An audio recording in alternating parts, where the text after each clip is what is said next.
कोविड-19 जैसी वैश्विक महामारी से सारा देश थम गया है। सारा देश क्या कहें कि सारा संसार थम गया है। लेकिन कैंसर मरीजों का इलाज कैसे हो, किस तरह से हो, इसके बारे में हम विस्तृत रूप से जानकारी ले रहे हैं किंग जॉर्ज मेडिकल यूनिवर्सिटी के गायनी डिपार्टमेंट की जेनिटल कैंसर की हेड डॉक्टर उमा सिंह से। डॉक्टर उमा सिंह ने जेनिटल कैंसर के लिए काफ़ी मेहनत की है और अपने मरीजों की काफ़ी सेवाएं भी की हैं। तो आइए जानते हैं जेनिटल कैंसर के बारे में और कोविड महामारी के बारे में डॉक्टर उमा सिंह से। बहुत बहुत स्वागत है डॉक्टर उमा सिंह आपका हमारे इस प्रोग्राम में। मैम, सबसे पहला क्वेश्चन हम आपसे ये जानना चाहते हैं, कोविड-19 के समय में जेनिटल कैंसर की क्या स्थिति है? कोविड-19 अपनी तरह में एक अलग, जैसा कहना चाहिए कि पूरे, आपने पहले ही कहा, पूरे विश्व में एक बीमारी के रूप में फैल गया है। एपिडेमिक है, अब पेंडेमिक है जिसे कहना चाहिए। लेकिन याद रखिए कि स्त्रियों में होने वाले कैंसर, जैसे कि genital cancer, female genital cancer कहा जाता है, वो जैसा था वो वैसा ही है। ये बीमारी पर जोर है, ये बीमारी इस समय इम्पॉर्टेंस में है, पर इसका मतलब यह नहीं है कि महिलाओं में होने वाले कैंसर कम हो जाएंगे या बढ़ जाएंगे। वे वैसे ही रहेंगे जैसे अभी तक महिलाओं में कैंसर हो रहे थे। तो समस्या, कैंसर की समस्या, महिलाओं में होने वाले कैंसर की समस्या वही है।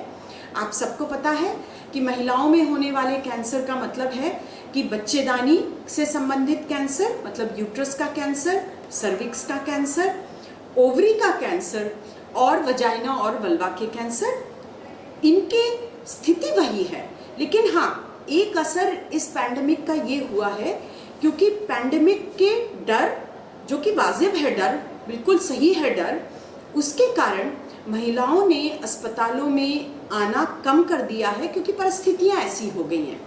इसलिए कुछ समय तक जांचें बंद हो गई हैं और इलाज की भी सुविधाएं इस समय बहुत खुल करके उपलब्ध नहीं है। इसलिए हो सकता है अगर ये लंबा पैंडेमिक रहा, लंबे समय तक हम इसके बारे में नहीं सोचेंगे, तो हो सकता है कुछ महीनों बाद लगे कि यह कैंसर बढ़ा हुआ है या यह कैंसर ज़्यादा मिल रहा है। मैम, जैसे कि आपने बताया अभी कि जांचों में दिक्कत आ रही है, तो किस टाइप की जांचों में दिक्कत आ रही है? इन महिलाओं में होने वाले कैंसर की को जल्दी पकड़ने के लिए कुछ जांचें बहुत ज़रूरी हैं। सबसे पहला तो है कि महिलाओं में एक अपनी जानकारी होना कि भाई हमें स्क्रीनिंग के टेस्ट करवाने हैं, और अगर कुछ भी लक्षण कैंसर से संबंधित हैं तो उसकी जांच के लिए अस्पतालों में पहुंचना, दोनों तरह की जांचों में दिक्कत आ रही है। स्क्रीनिंग के लिए जैसे जांचें कही जाती हैं कि बच्चेदानी के मुंह से पानी की जांच, जो कि कैंसर सर्विक्स से बचने का एक बड़ा अच्छा उपाय है, वह करवाने की सुविधा करीब करीब कोविड के पैंडेमिक के कारण हर जगह अभी बंद है। और महिलाएं भी, अगर उनमें कुछ थोड़े बहुत लक्षण हैं तो वे भी अस्पतालों में नहीं जा पा रही हैं। और फिर बीमारी को पकड़ने के लिए कुछ जांचें, जैसे बायोप्सी की जांच, जो कि बच्चेदानी के मुंह से या बच्चेदानी के अंदर से बायोप्सी की जांच होती है, वह भी इस समय अच्छी तरह से नहीं हो पा रही है, खुलकर नहीं हो पा रही है। इन चीज़ों के कारण मर्ज को इस समय डायग्नोसिस बनाने में दिक्कतें आ रही हैं। मैम, जैसे कि जेनिटल कैंसर में अगर हम लेते हैं, सर्विक्स कैंसर अगर है तो इसमें बायोप्सी होती है, सर्जिकल बायोप्सी हो रही है। इस समय पेशेंट नहीं आ रहा है, तो क्या बायोप्सी ना होने की वजह से डायग्नोसिस तो हो नहीं पा रही है, तो इससे क्या खतरा हो सकता है उनको? इससे खतरा यह हो सकता है कि अगर कई महीनों तक उनकी जांच, बायोप्सी की जांच नहीं हुई, तो जब होगी तब कैंसर की अवस्था बढ़ी हुई मिल सकती है। तो ये सबसे बड़ा डर है। मैम, वो तो फिर जानलेवा हो सकता है। सीधे कहना जानलेवा हो सकता है तो शायद नहीं सही होगा, लेकिन इतना ज़रूर है कि कैंसर की अवस्था जैसे ही बढ़ेगी तो मरीज़ की तकलीफ़ बढ़ेगी, उसके इलाज की प्रक्रिया में बदलाव आ सकता है, और फिर इलाज से जितना फ़ायदा मिल सकता है वो हो सकता है ना मिले, क्योंकि हम सबको मालूम है कि अगर इलाज शुरू की अवस्था में होता है तो उसका फ़ायदा ज़्यादा अच्छा मिलता है, अगर बढ़ी हुई अवस्था में मिलता है तो इलाज का असर उतना अच्छा नहीं होता है। अजय मैम, जिन लोगों की सर्जरी इधर होनी थी, इस लॉकडाउन के पीरियड में होनी थी, वो अपनी सर्जरी नहीं करा पाए बिकॉज सीमाएं सील हैं और नहीं आ पा रहे हैं, तो उनके लिए आपकी क्या सलाह है? इसमें कोई शक नहीं है कि इस महामारी के प्रकोप से हर तरह का काम बंद हो गया है और कैंसर के इलाज में भी बहुत असर आया है।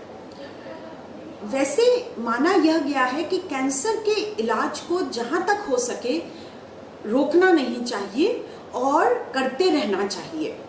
हाँ, ये ज़रूर कहा गया है कि अगर कैंसर के इलाज में सर्जरी की ही सिर्फ ज़रूरत है या सर्जरी ही उसका इलाज है तो सर्जरी ज़रूर होना चाहिए, लेकिन अगर उसका इलाज रेडियोथेरेपी या कीमोथेरेपी से हो सकता है तो वह इलाज ज़्यादा करना चाहिए, क्योंकि सर्जरी के लिए अस्पतालों में होने वाली सुविधाएं जैसे ऑपरेशन थिएटर्स, वार्ड्स, इन सब में भी कमी आई है, क्योंकि सारे अस्पताल करीब करीब कोविड महामारी से बचने के लिए या उसका इलाज करने के लिए इस समय व्यस्त हैं।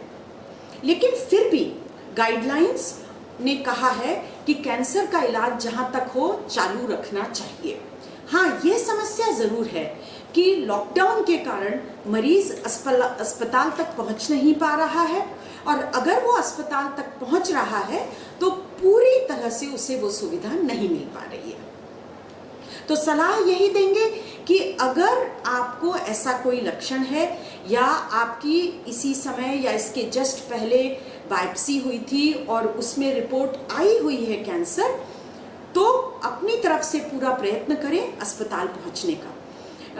दिशा निर्देश दिए गए हैं अस्पतालों को भी, और जो लोग लॉकडाउन में जिसे कहना चाहिए रोकते हैं, जैसे पुलिस वाले हैं, अन्य कर्मचारी लोग जो रोकते हैं, जिनको इसकी जिम्मेदारी दी गई है, वो भी सहानुभूतिपूर्ण इन लोगों की कंडीशन या इन लोगों के केसेस को ध्यान में रखते हुए इन्हें अस्पताल में पहुंचने में मदद देते हैं। मैम, जिनकी कीमोथेरेपी चल रही थी, कीमोथेरेपी भी मतलब जैसे आप लोग बता देते 5 दिन बाद होगी, अब वो पेशेंट नहीं आ पा रहे, क्या घर पे कीमोथेरेपी हो सकती है? नहीं, घर पर कीमोथेरेपी बिल्कुल नहीं हो सकती है। कीमोथेरेपी के लिए अस्पताल आना बहुत ज़रूरी है। जिन अस्पतालों में कीमोथेरेपी हो रही है वहाँ अगर भर्ती रखने की सुविधा होती है तो मरीज़ को 2 दिन के गैप या 3 दिन के गैप या 1 सप्ताह के गैप के बाद जो कीमोथेरेपी देनी है उसके लिए भर्ती रखने की सुविधा उन्हें दी जाती है, ऑप्शन दिया जाता है। मरीज़ अस्पताल में रह सकता है अगर उसका घर बहुत दूर है और उसे वापस आने में दिक्कत हो रही है। जैसा हमने पहले बताया, कीमोथेरेपी चल रही है, इसके अगर डॉक्यूमेंट्स या छुट्टी के पर्चे या प्रॉपर पर्चे उसके पास हैं तो उसको आने में, अस्पताल आने में नहीं रोका जाता है, क्योंकि उसकी कीमोथेरेपी ज़रूरी है। ये भी ध्यान रखना चाहिए कि जिन मरीजों की कीमोथेरेपी चल रही है उन कीमोथेरेपी की दवाओं के कारण उसकी इम्यूनिटी भी, मतलब जो कोविड की बीमारी है उससे लड़ने की क्षमता भी उनकी कम रहती है, तो उनको और सावधानी बरतनी चाहिए कि वो कहीं भी बाहर ना आए जाएं, वो ऐसे लोगों से ना मिलें जिनमें इन्फेक्शन के चांसेस हैं। अपने घर में रह करके या अस्पताल में रह करके पूरी सावधानी बरतें, क्योंकि उनकी जो इम्यूनिटी कम होने के कारण उन्हें इन्फेक्शन के जो ज़्यादा चांसेस हैं उससे उनके कीमोथेरेपी के इलाज में भी रुकावट आ सकती है। जैसे मैम आपने बताया इम्यूनिटी कमज़ोर है उन्हें, तो जो कमज़ोर इम्यूनिटी है उन्हें खाने पीने में हम किस टाइप की डाइट दें जिससे उनकी इम्यूनिटी मतलब मजबूत हो जाए? खाने की डाइट में ध्यान रखना है कि उनको सुचारू रूप से एक बैलेंस्ड डाइट मिले पूरी तरह से, और ख़ास तौर से विटामिन्स जो कि ख़ास तौर से माने जाते हैं एंटीऑक्सीडेंट्स, वो किसी भी बीमारी से लड़ने की क्षमता देते हैं, वो उनके खाने में प्रचुर मात्रा में होना चाहिए। मतलब हरी सब्जियां, फल, जो जितने भी संतरा, नींबू, ये वाली चीज़ें होती हैं, विटामिन ए होता है, बी कॉम्प्लेक्स, सी होता है, ये चीज़ें उनकी डाइट में ज़रूर होनी चाहिए। इनसे उनको शक्ति मिलती है बीमारियों से लड़ने की। मैम, क्या कोई ऐसी भी दवा आई है मार्केट में जो कैंसर मरीजों को कोविड से बचाए? नहीं, ऐसी कोई दवा नहीं है कि खास कैंसर मरीजों को कोविड से बचाने के लिए कोई दवा नहीं है। बचने के लिए उनके लिए भी वही सावधानियां लेनी है जो कि एक नॉन कैंसर मरीज या उस मरीज जिसको कैंसर नहीं है उसमें लेना है। बस हाँ, कैंसर एज सच उनकी शारीरिक शक्ति को कम करता है। मैंने अभी बताया कीमोथेरेपी भी और घटाती है, बट कैंसर खुद भी उनकी शारीरिक शक्ति को कम करता है। तो उनके लिए सावधानियां जरूर बढ़ी हैं, लेकिन दवा कोई नहीं ऐसी है जिससे उनको बचाव के लिए दिया जा सकता है। मैम, कोई जैसे कि सर्विक्स कैंसर या कोई भी जेनेटल कैंसर में जितने आते हैं, कोई भी कैंसर मरीज अगर कोविड से प्रभावित होता है तो उसके लिए क्या ट्रीटमेंट है, लाइन ऑफ ट्रीटमेंट क्या है? कोविड से प्रभावित होने पर जिस दौरान वह कोविड इन्फेक्शन के लिए पॉजिटिव है, मतलब उसको इन्फेक्शन पाया जाता है, उस दौरान उसका इलाज उसी तरह से चलेगा जिस तरह से एक नॉन कैंसर कोविड मरीज का किया जाता है। मतलब उसे आइसोलेशन में रखा जाएगा, उसको जो दवाइयाँ दी जाती हैं जो कि नॉर्मल गाइडलाइन के तौर पर किसी कोविड-19 के पेशेंट को दी जाती हैं, वही दवाइयाँ दी जाएंगी।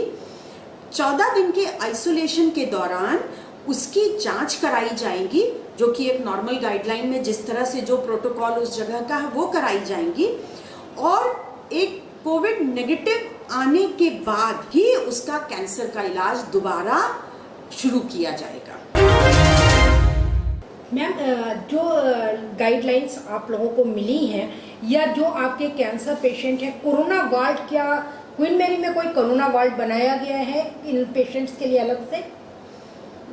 इन पेशेंट के लिए तो नहीं बनाया गया है।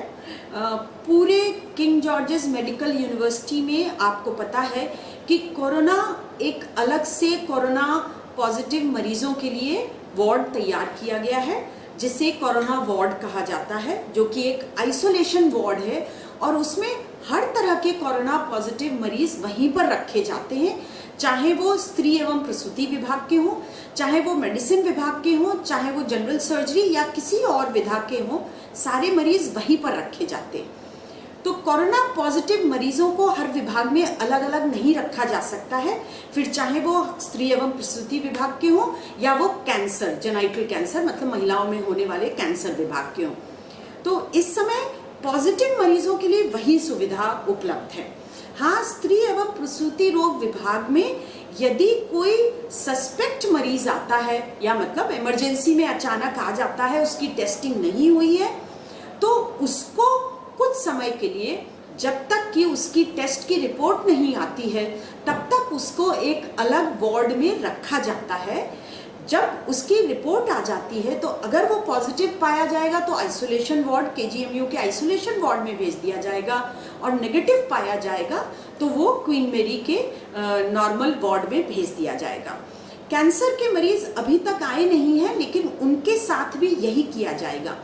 जो हमारे यहाँ कैंसर का वार्ड पहले से है, वहाँ पर जितने भी मरीज थे हमने सबकी कोरोना जांच करवा ली है। सारे मरीज भगवान की दया से नेगेटिव आए हैं, तो वो सब मरीज वहीं पर भर्ती हैं और उनका इलाज चल रहा है। कोई नया मरीज आएगा, चाहे वो बायोप्सी के लिए आए या इलाज के लिए आए, तो पहले उसका कोरोना जांच करवा ली जाएगी और उसके बाद उसको आइसोलेशन वार्ड या हमारे अस्पताल में भर्ती किया जाएगा। मैम, जब पेंडेमिक कम हो जाए तब क्या करें? पूरा विश्व, पूरा देश इस ओर पूरी मेहनत के साथ काम कर रहा है कि ये पेंडेमिक कम हो जाए। सही तो कोई भी नहीं अंदाज लगा सकता है कि ये पेंडेमिक कम होगा, लेकिन जिस तरह से हमारा देश काम कर रहा है, लगता है कि कुछ महीनों में अवश्य यह पेंडेमिक कंट्रोल में आएगा। उसके बाद हमें फिर से महिलाओं में कैंसर के लिए जोर लगा करके काम करना पड़ेगा, क्योंकि कितना भी अभी हम कोशिश करें पूरी तरह से कैंसर के लिए काम नहीं कर पा रहे हैं और शायद अगले कुछ महीनों में नहीं कर पाएंगे। तो उसके बाद हमें फिर से अपनी पूरी कोशिश चालू करनी पड़ेगी कि जो मरीज़ किसी कारण से यहाँ नहीं आ पाए उनको आने की सुविधा मिले, उनकी जल्द से जल्द जांचें की जाएं और जो मरीज़ का डायग्नोसिस हो गया था उनका शीघ्र ही इलाज शुरू किया जाए। और इसके साथ ही जो हमारी कैंसर को कंट्रोल करने के लिए स्क्रीनिंग की जो एक स्ट्रैटेजी होती है कि कैंसर सर्विक्स को कम करने के लिए आपको स्क्रीनिंग करना है, मतलब नॉर्मल बिना बीमारी वाली महिलाओं में जा करके महिलाओं को प्रेरित करना है कि अपनी वे जांचें कराएं, जैसे कि कैंसर सर्विक्स के लिए एक पानी की जांच है वो करवाएं, क्योंकि इतने दिनों तक बिल्कुल यह मिशन तो काम नहीं कर पाएगा। तो उसके बाद में जल्द से जल्द जोर से उन चीज़ों पे काम करना पड़ेगा जिससे वापस हम आ सकें उसी रास्ते पर कि महिलाओं में कैंसर को कंट्रोल किया जा सके। महिलाएं भी जो फीमेल कैंसर्स हैं या जेनाइटल कैंसर्स हैं उनसे मरना कम हो और इस बीमारी पर कंट्रोल पाए। तो ये थी डॉक्टर उमा सिंह, जिन्होंने हमें जेनाइटल कैंसर और कोविड के बारे में विस्तृत रूप से बताया है। आप लोगों से हमारी ये गुजारिश है, IVN भारत की ये गुजारिश है कि आप लोग सावधान रहें, सचेत रहें और हिम्मत से काम लें। कोरोना से लड़ना है, डरना नहीं है। तो प्लीज़ अपने घरों में रहिए, बहुत ज़रूरी हो तो बाहर जाइए, लेकिन सावधानी से मास्क का प्रयोग करिए और जब भी आइए घर वापस आइए तो हाथ धोइए और सैनिटाइज़र का यूज़ करिए।